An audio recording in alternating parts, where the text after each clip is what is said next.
नमस्कार, मैं सुनीता कथा मंथन में आप सबका स्वागत करती हूँ। कथा मंथन में आज सुनिए स्वर्णलता का 8वां अध्याय।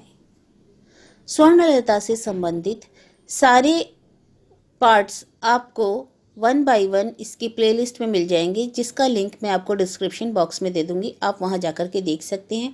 इसके अलावा जो आशापूर्णा देवी के जो अन्य उपन्यास हैं उसका लिंक भी आपको ब्लॉग में मिल जाएगा, जिसका लिंक मैं आपको डिस्क्रिप्शन बॉक्स में दे दूंगी। आप वहां जाकर के देख सकते हैं।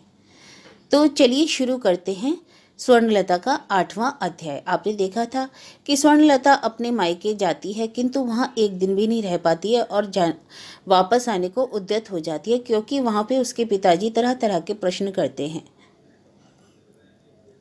ताश का अड्डा रोज ही जमता है, सांझ से रात के 10-11 बजे तक। घर की औरतें बैठी बैठी चौका अंगोरते हुए या तो ऊँघती हैं या एक नींद सो लेती हैं, किंतु निश्चिंत तो सो नहीं सकती।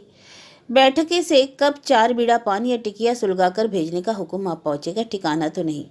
और यदि पता चले बहुएं सो गई हैं, फिर तो गर्दन जाने की नौबत। और फिर भात गरम रखने की भी तो चिंता रहती है। चूल्हे पर हांडी चढ़ाए रखने पर भी तो ठंडा हो जाता है भात।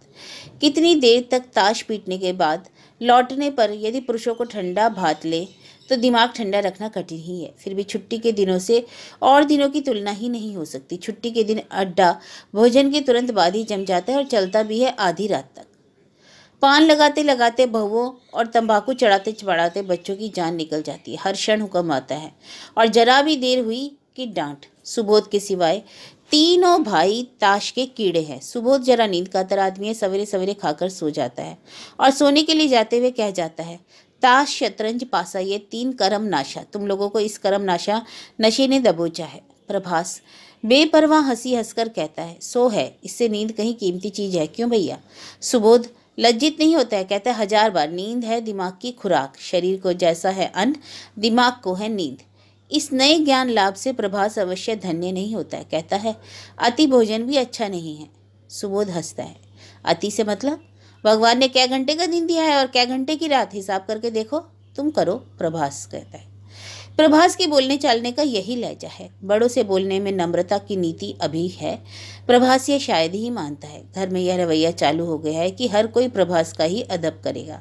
यहाँ तक कि अपने वकील बेटे को मुक्तकेशी भी मानकर ही चलती है। उसकी स्त्री के दोष का ध्यान कम रखती है और बेटे को अक्सर तुम ही कहती है। प्रभास यदि ताश खेलने का विरोधी होता तो निश्चिंत ही घर में ताश का अड्डा जमाने का सपना कोई नहीं देखता, लेकिन इस यज्ञ का होता प्रभास ही है। इसलिए अड्डा आकार में क्रमशः बढ़ रहा है। दर्शक बंधुओं की संख्या भी बढ़ रही है। छुट्टी के दिन तो पूर्णिमा का ज्वार, और दिन भी कुछ कम नहीं। प्रबोध जब घोड़ागाड़ी किराया करके मजली बहू को निर्वासित करने गया तो बंधुओं में से खिलाड़ी चुनकर प्रभास ने बाजार सरगर्म रखा। उसमें 2 डब्बा पान खत्म हो चुका। रात भी एक पहर बीत चली। बहू को पहुंचा करके प्रबोध माँ के पास से होकर अभी अभी बैठा ही था। इसी समय द्वार पर गाड़ी खड़ी होने की आवाज। भगा देने के बाद भी भगाई हुई लौट आई, किंतु दर्जी पाड़ा गली के बंद किवाड़ वाले मकान में दाखिल होने का अधिकार स्वर्णलता को क्या सहज में ही मिला था? नहीं। मातृभक्त बेटा प्रबोध अभी अभी के जमे खेल पर पानी फेरकर ससुर के सामने आकर दरवाजा रोककर गर्दन झुकाए बोला, नहीं नहीं, वह यूं नहीं आ सकती। साफ कह दूं, मेरी माँ के पांव पकड़कर माफी मांगनी होगी। खेल छोड़कर प्रभास ने आकर कहा, बेटी को एक सांझ भी 2 मुट्ठी खाना नहीं दे सके? नहीं ही दे सका, कहा कहकर नव कुमार गाड़ी पर जा बैठे। शुभ रुलाई से लिपटे उस स्वर्ण ने भीतर के इतिहास का आभास दिया। स्वर्ण ने खाया नहीं, पानी तक नहीं पिया। गाड़ी पर सवार होते होते कहा था, जरूरत क्या है बाबूजी? यदि दर्जी पाड़ा के उस घर में फिर से जाना ही है, उनकी हाड़ी का अन्न खाना ही है, तो एक बेला के लिए जात क्यों गंवाऊं? सौदामनी ने गाल पर हाथ रखकर कहा था, अरे तू तो अपनी माँ को मात कर गई रे। बाप कान खाने से तेरी जात जाएगी? मौके पर वह भी जाती है फूफी। खैर गाड़ी बुला लो, रात अधिक होने से पहले ही पहुंचाओ। बहुत तकलीफ तुम्हें उठानी पड़ी, यही दुख रहा। दरवाजा छेकने का नाटक टोले वालों ने देखा तो था। जो लोग ताश खेल रहे थे उन्होंने देखा, जो खिड़कियों पर खड़ी थी उन्होंने देखा, और बदन खोले जो अपने अपने उसारे पर बैठे थे, छोटी छोटी बच्चियों को साड़ी लपेटे, उन्होंने तो देखा ही। आखिरकार उस नाटक पर यवनिका स्वयं मुक्तकेशी ने ही डाली। उन्हें तो अब आबरू की बलाई है नहीं। सो दरवाजे के पास आकर बोली, अरे ओ पेवा, दरवाजा छोड़ दे, हंसी मत करा। मजली बहू, जाओ अंदर चली जाओ और अधिक घिनौना ना करो। ना, उस दिन स्वर्ण ने तपाक से कुछ नहीं कहा। कहा नहीं कि घिनौना तो आपने ही कराया। स्वर्ण सीधे भीतर चली गई। पिता की ओर पलटकर ताका तक नहीं। मुक्तकेशी ने उदात्त गले से कहा, कितने भाग्य से समधी जी के चरणों की धूल पड़ी। दरवाजे पर से ही लौट जाइएगा, जलपान करके जाना होगा। जी आज रहने दीजिए, आज रहने दीजिए कहकर संभवतः आंसू को दबाते हुए उन्होंने गाड़ी को चलाने के लिए कहा। आज खेल ही चौपट हो गया झमेला, कहते हुए प्रभास ने जाकर ताश भांजना शुरू किया और आंखों की हया से लाचार प्रबोध भी। मन में उमंग की एक लहर तो उठ रही थी, लेकिन सनक के चलते और स्त्रीण अपवाद मिटाने के लिए ही वह यह कहकर बैठा था। मन में तो बिच्छू डंक मार रहे थे। जिस चिंग राशि की खूंखार औरत है, कौन कह सकता है कि यह सचमुच ही चिर विच्छेद नहीं हुआ। वैसा होता तो पानी किस घाट तक जाता, कौन कह सकता है। दूसरी बीवी आती तो क्या भानु कानू को देखती या चंपा से ही बनता। वह दुर्भावना गई। अब मान भंजन की परेशानी, रात उसी में गुजरेगी और क्या। तो क्या वह रात प्रबोध की उसी में गई थी। उस रात आधी रात में घर में एक भयंकर शोरगुल नहीं मचाता, हाँ भयंकर शोरगुल उठाता। सास की अफीम की डिबिया चुराकर छुटकारा पाने की हास्यास्पद चेष्टा के कारण। हुआ कुछ नहीं, केवल हैरानी, मगर घिनौना तो हुआ। आधी रात को डॉक्टर बुलाना पड़ा। थाना पुलिस से बचने के लिए डॉक्टर की फीस के सिवाय भी कुछ घूस देना पड़ा।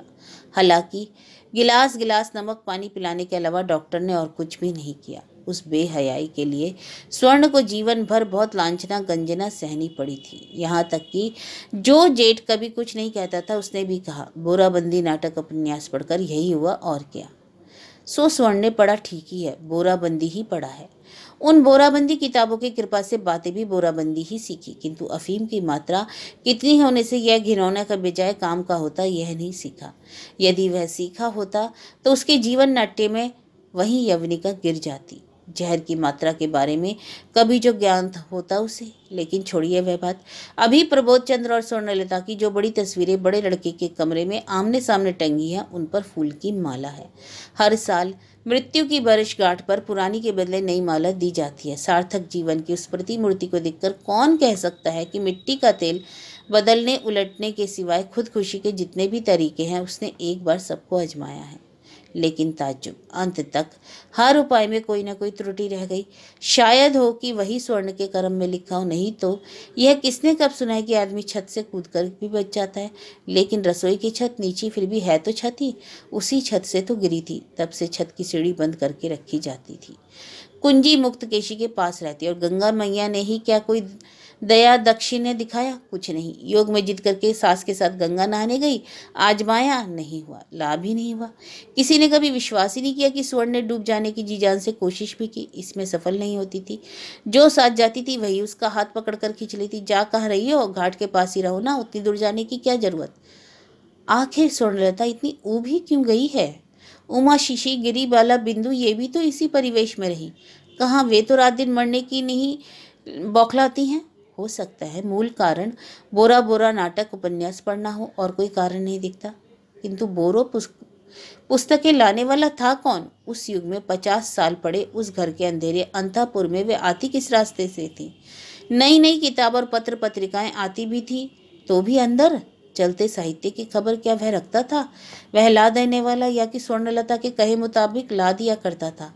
स्वर्णलता का निर्देश, वह भला किसे निर्देश दे। था एक आदमी जो कि स्वर्णलता का हुक्म बजा पाने में अपने को कृतार्थ मानता था। पगला पगला सा लड़का, उसके अच्छे नाम का किसी को खाक पता नहीं, दुलो नाम से मशहूर था। स्कूल में पास करने के सिवाय और किसी काम में उसे हारते नहीं देखा जाता। उसमें असाध्य साधन की क्षमता थी। सुशीला के दूर के रिश्ते का भांजा था।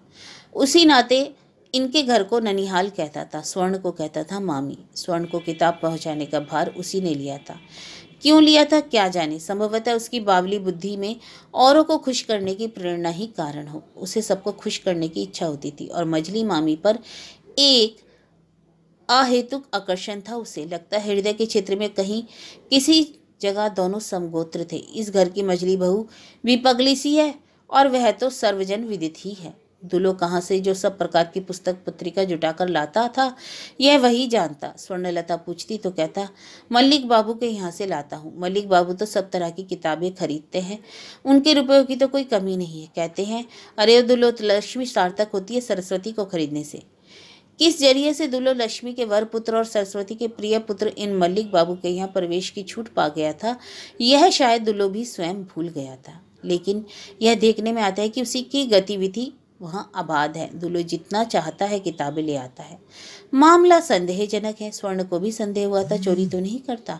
अपना यह संदेह स्वर्ण ने दूसरे प्रश्न से व्यक्त किया था। पूछा था, तू खुद तो पढ़ना लिखना जानता नहीं, किताबें मंगाने से नाराज नहीं होता कोई? दुल्लो को कभी कोई तुम संबोधन नहीं करता। स्वर्ण ने भी नहीं किया।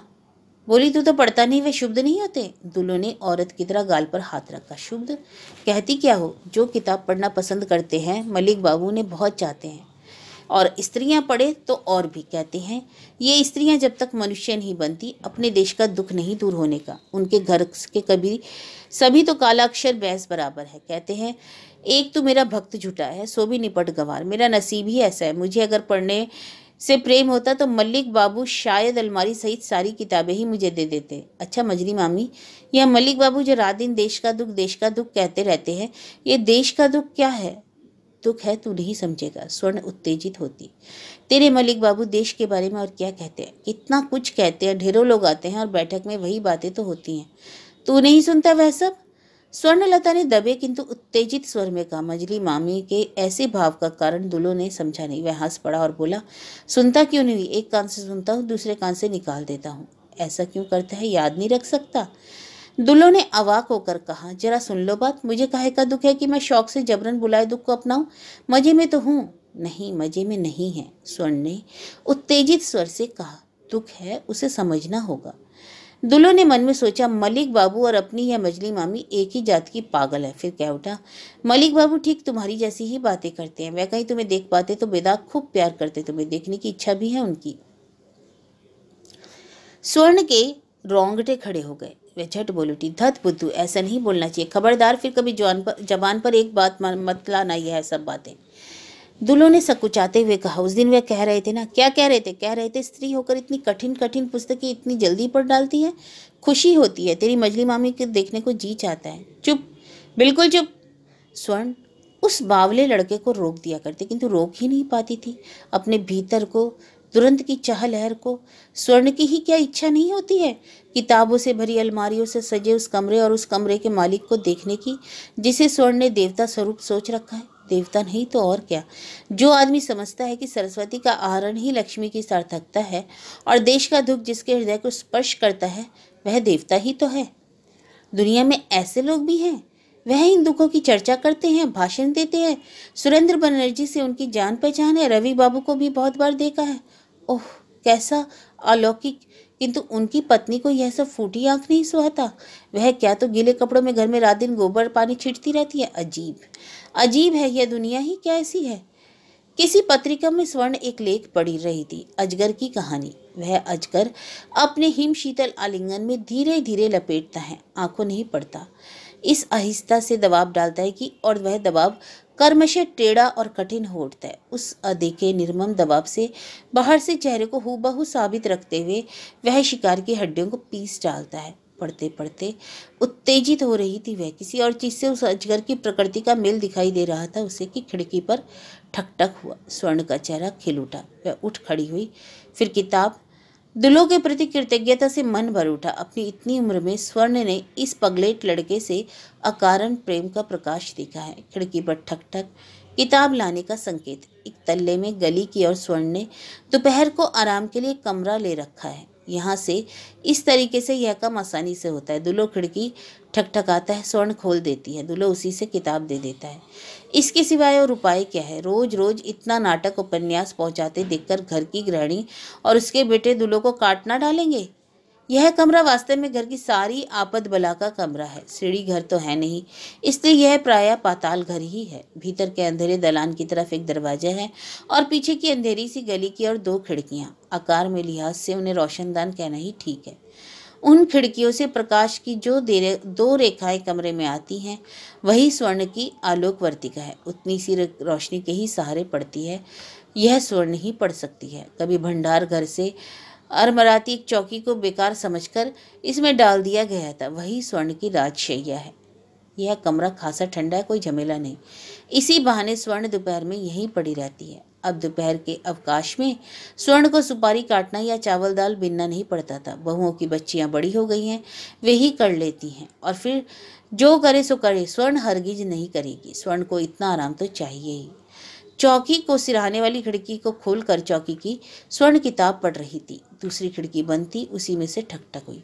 हंसती हुई वह उठी, चौकी से उतरकर खिड़की को खोलकर धीरे से कहा, आज फिर मिली? 4 विगलित आनंद से किताबें बढ़ाते हुए दुल्लो ने कहा। दुल्लो के चेहरे पर दबा हुआ एक आनंद उच्छ्वास। यह उच्छ्वास क्या केवल किताब के लिए? पतली सी खिड़की, घने घने सीखचे, किताबों को एक एक करके उसमें से खींच लेना पड़ता है। किताबें जब सब दे चुका तो दुल्लो ने कहा, जरा पूरी खिड़की को खोलकर सामने खड़ी तो हो जाओ मजली मामी। क्यों रे? अचरज से स्वर्ण ने पूछा। होठ पर उंगली रखकर दुल्लो ने चुप रहने का इशारा किया। धीमे से कहा, है मजा, तुम खड़ी तो हो। काट के सिक्के पर मुंह सटाकर स्वर्ण ने बाहर देखने की चेष्टा की कि दुल्लो का मजा कहाँ है। इधर उधर ताकते ही वह चौंक उठी। चेहरा सिंदूर जैसा लाल हो गया। तुरंत वहां से सिर को हटाकर वह चौकी पर बैठ गए। यही था मजा। बेवकूफ लड़के का यह कारनामा। खिड़की के पास वह किसे बुला लाया? संदेह नहीं वह मलिक बाबू है। बिना बताए भी समझने में कठिनाई नहीं। छी छी दुल्लो, यह क्या कर बैठा? बड़ी अकल लड़ाकर दुल्लो ने यह घटना घटाई। उसको ऐसी एक धारणा हो गई थी कि ये दोनों आदमी एक दूसरे को देख पाएं तो खुश होंगे, इसलिए सोच लिया था कि उन्हें खुश करना है। चालाकी भी कुछ करनी पड़ेगी। उसे मलिक बाबू से कहना पड़ा, मजली मामी को एक बार आपको देख लेने की एकांत इच्छा हो है। बोली है, इतनी इतनी किताबें खरीदते हैं और फिर दूसरे को पढ़ने के लिए देते हैं, वे कैसे हैं? एक बार उन्हें देखने की इच्छा होती है रे दुल्लो। अक्सर कहती हैं, रोज ही कहती हैं। यह भी कहा, मजली मामी अगर स्त्री नहीं होती तो खुद ही आती। उन्हें भी तो आप ही की तरह देश के दुख का रोग है। और आखिर यह घटना हो गई। भले आदमी ने संभवतः भल मानसता से ही ऐसे अभद्र कार्य में स्वीकृति दी थी, किंतु स्वर्ण यह सब क्यों जाने? उसने तो सोचा, अच्छी ये भी कैसे? तो क्या स्वर्ण जो सोचती है सो नहीं है? इस गंवार लड़के को बुला फुसलाकर किताब घुस देना क्या इसी इरादे से है? ऐसा है। और उस क्षण भर के देखने में ही गौर कांति उस व्यक्ति की आंखों में जो दृष्टि स्वर्ण ने देखी, वह क्या दुष्चरित्र आदमी की लोभी दृष्टि है? ऐसा तो नहीं है। उस दृष्टि में सादर पूजा थी मानो। वह दृष्टि स्वर्ण ने और कब कहाँ देखी है? दुल्लो ने सोच रखा था कि यह हो हवा जाने के बाद वह सदर दरवाजे से अंदर आएगा और रस ले लेकर बातें करेगा कि उसने कैसे यह तरकीब निकाली, किंतु मजली मामी की उस घड़ी की निगाह से ही सारा साहस काफुर हो गया। सर्वनाश! मजली मामी नाराज हो गई।